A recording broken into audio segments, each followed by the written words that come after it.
Of all military aircraft that have ever taken to the skies, the A-10 Thunderbolt II has perhaps earned the respect and admiration of grunts more than any other plane, or, as it's lovingly called, the Warthog. This tough aircraft has been doing a good job in close air support for decades. From its signature sound, commonly referred to as the fart from God,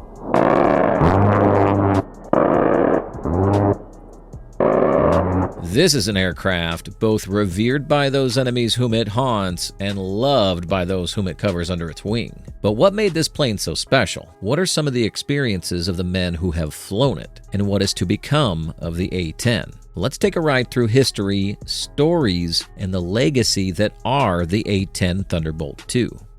The A-10's origin dates back to the late 1960s when the Vietnam War was at its peak. The U.S. Air Force realized that it desperately needed a close air support aircraft that could operate with impunity in hostile environments, placing accurate firepower to support ground forces. This requirement materialized into an AX program, which aimed at developing an aircraft that would take a lot of damage, hang over battlefields, and offer devastating firepower. The winning design came from Fairchild Republic. Thus, the A-10 Thunderbolt II was born.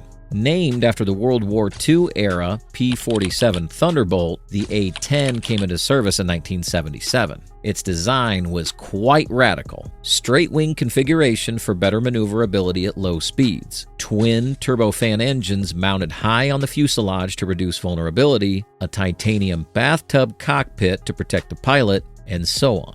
The core of its design was a powerful 30mm Gatling-type gun, the GAU-8A Avenger, capable of firing 3,900 rounds per minute, and thus very effective against enemy armor. The A-10 traces ancestry through two of its forebears, the P-47 Thunderbolt and the A-1 Skyraider. The P-47, with a reputation for ruggedness and firepower during World War II, set the pattern for durability and close air-to-ground combat capability. Similarly, during the Korean and Vietnam Wars, great popularity was achieved by the A-1 Skyraider due to its awesome payload and 10 hours of loitering time on stations. Further, it was touted for missions calling for sustained support to forward-deployed ground troops. These kinds of aircraft developed the foundational basis in survivability, firepower, and close-to-the-front-line operating principles upon which the A-10 could later be designed. The first use of A-10 in combat in the 1991 Gulf War did not disappoint. The A-10s destroyed more than 900 Iraqi tanks, 2,000 other military vehicles, and 1,200 artillery pieces. Its survivability gave the A-10 a reputation for invincibility. One A-10 sustained a hit that tore off fully a third of its wing, but still managed to return to base. The jet soon earned a very solid reputation for both durability in combat and the weapon it was lugging. Beyond the Gulf War, the A-10 had seen action in operations in the Balkans, Afghanistan, and Iraq. In modern theaters, where battlefield loiter capability, precision munitions delivery, and close air support are highly important, this aircraft is quite irreplaceable. The real testament to what's been left behind by the A-10 are the stories by the pilots who have flown it. Such is the story of Colonel Kim K.C. Campbell. Her A-10 was hit with enemy fire that wiped out the hydraulic controls during one of its missions over Baghdad in April 2003. She switched to the backup mechanical systems, also called manual reversion, and was able to nurse the severely damaged aircraft back to its base. She was later awarded the Distinguished Flying Cross. Another great account is that of Lieutenant Colonel John Carl Marks, who accrued over 7,500 flight hours in the A-10 throughout a 37-year-long flying career to become the highest-time A-10 pilot in history. His experiences span multiple conflicts, a testament to both the longevity of the aircraft and the deep bond between pilot and machine. Probably the most distinctive feature about the A-10 is the sound of the GAU-8A Avenger cannon. When fired, the cannon makes a rapid "burt" sound, which troops have more colorfully described as the fart from God. That's a great deal more than the incidental sound of its functioning, but functions as part of the psychological arsenal. For friendly forces, it's good to know that help is overhead, and it's the harbinger of doom to the enemy. Such a high rate of fire with 30mm rounds makes this cannon very instrumental against armored targets. The following upgrades were done in order to keep the A-10 relevant on the modern battlefield: advanced avionics in the A-10C model, modern targeting pods, GPS-guided munitions, and improved cockpit displays were some of the upgrades which were brought in. Improved structural changes have given the A-10 a wider envelope for strike targets with increased precision in more theaters of operation. Apart from this, the aircraft has had some structural improvements. Therefore, it can continue with its operations for a couple more years.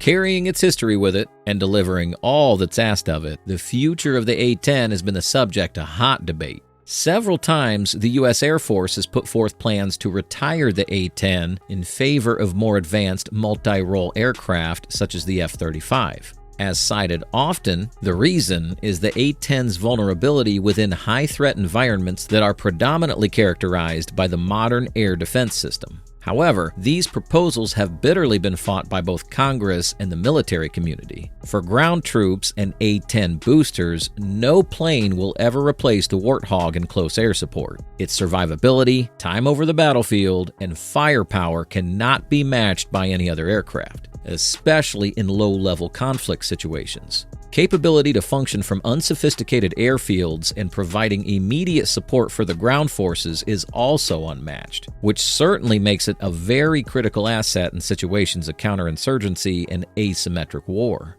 The A-10 does not have a tribal base of admirers in the U.S. only. Rather, it's globally acclaimed. Its aficionados love it for the toughness, the legendary cannon, and a protector of the grunts on the battlefield. Airshow crowds love it when an A-10 wows them with the far-out flying skills, and they get to hear that unmistakable "Bert" live, even if it's just a recording. The equally devoted tribal A-10 fan base that lives online celebrates the A-10 legend with countless forums, videos, and an endless number of memes. Internationally, a number of allies have sought either to acquire or copy the characteristics of the A-10. The U.S. has not exported the aircraft, though its legacy has inspired close air support-related doctrine in other nations.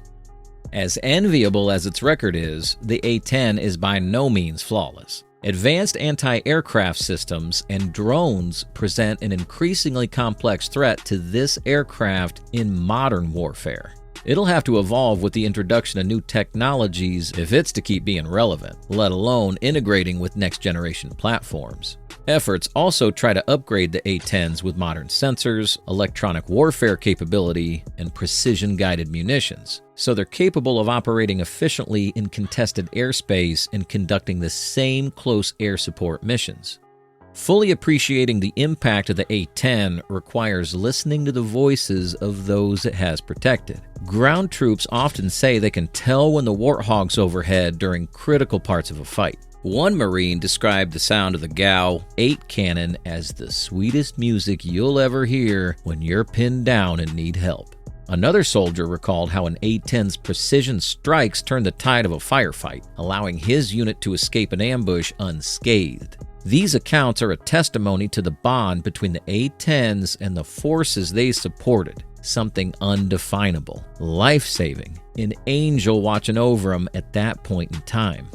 The debate about its future might still be in process, but one thing's for sure, the A-10 has already secured its legacy. Be it serving 10 more years, or given its place to fresh technologies, its mentions for service to military aviation and close air support are unforgettable. Analysts see the future as a combination of drones, next-generation aircraft, or putting new systems and sensors in an A-10. It's such an attribute of flying, loping over the battlefield for extended periods combined with advanced intelligence, surveillance, and strike. Beyond this, the A-10's heritage is to remain within the training and tactics it gave rise to. The iconic layout may not be repeated by future aircraft, but they'll most definitely take their cue from the lessons learned through decades of operating the A-10. Beyond its technical abilities, the A-10 is resilient, having been designed with a ruggedness that somehow turns damage into mission possibility, and carrying on is just part of its heritage, which is made a symbol of refusal to yield. Pilots often describe the A-10 as much more than an aircraft. It's a partner in battle, a machine which inspires confidence, trust. To the forward ground troops it supports, the A-10 is some sort of good omen. Its appearance above them reassures them they're never alone. Help is en route, and somebody has their six.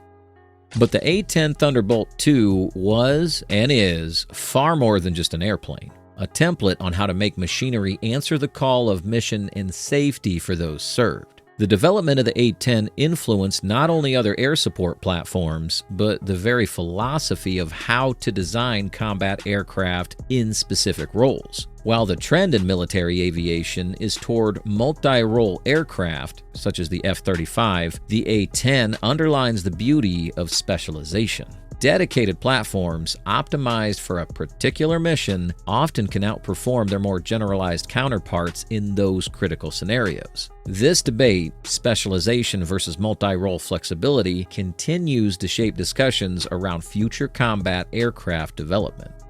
Off the battlefield, the A-10 also carved its niche in popular culture. For the thousands of documentaries, films, and video games this aircraft starred in, its unique silhouette and cannon fire have formed an image in every person's head. It's an internet icon whose fan base loves to reduce the plane to simple memes like "Bert is love, Bert is life," hailing its legendary cult status. Gaming franchises like Call of Duty and Battlefield have introduced millions to the A-10's power, while movies like Transformers have showcased its impressive capabilities. This cultural imprint ensures that even civilians far removed from the battlefield understand the aircraft's significance.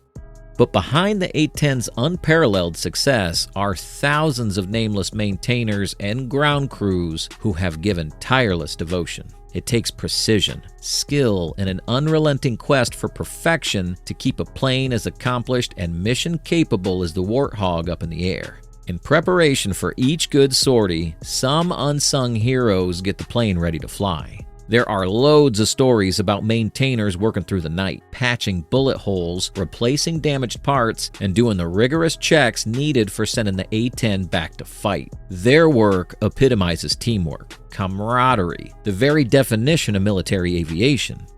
At the beating heart of the A-10 legacy lies the relationship between man and machine. The pilots flying the Warthog speak of their emotional devotion to the airplane. It's more than a tool of war.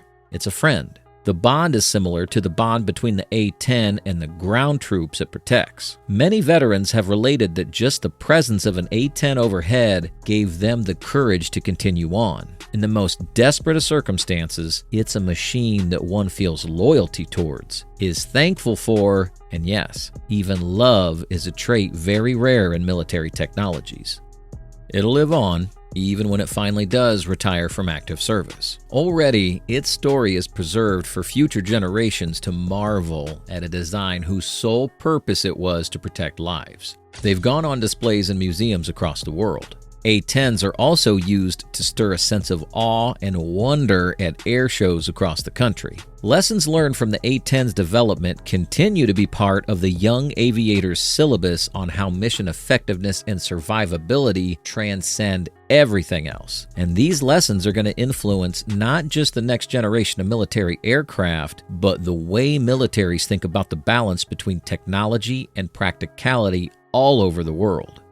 The A-10 Thunderbolt II is so much more than an airplane, a monument to persistence, ingenuity, and will. From its humble beginnings on some desk in the Pentagon, all the way to the fabled status on the battlefield, the Warthog has time after time proved that usually the meek, or at least those that appear meek, are hard and tough. To those pilots flying it, to the crews keeping it flying, and to the ground pounders it served, the A-10 is more than a machine. It's a promise that when things get tough, the Warthog will be there, burning its way into history and into our hearts. But no matter whether it's flying the skies or mounted in a museum, the A-10 shall always be remembered. a protector of those on the ground, a destroyer of enemy armor, and the fart from God troops can always count on. Voila! The fabulous story of the A-10 Thunderbolt II, the Warthog that stole a kiss from the ground troops' hearts and received a heroic name in the annals of aviation history. But one question still lingers in the air. Will there ever be a plane capable of replacing A-10's place on the battlefield? Or will the fart from God keep dominating the skies for many more years? Let us know what you think in the comments. And if you like this insider's look at the A-10, then like and subscribe for more riveting tales of the world's most iconic aircraft. And, as is custom, stay tuned for the next episode. Until next time.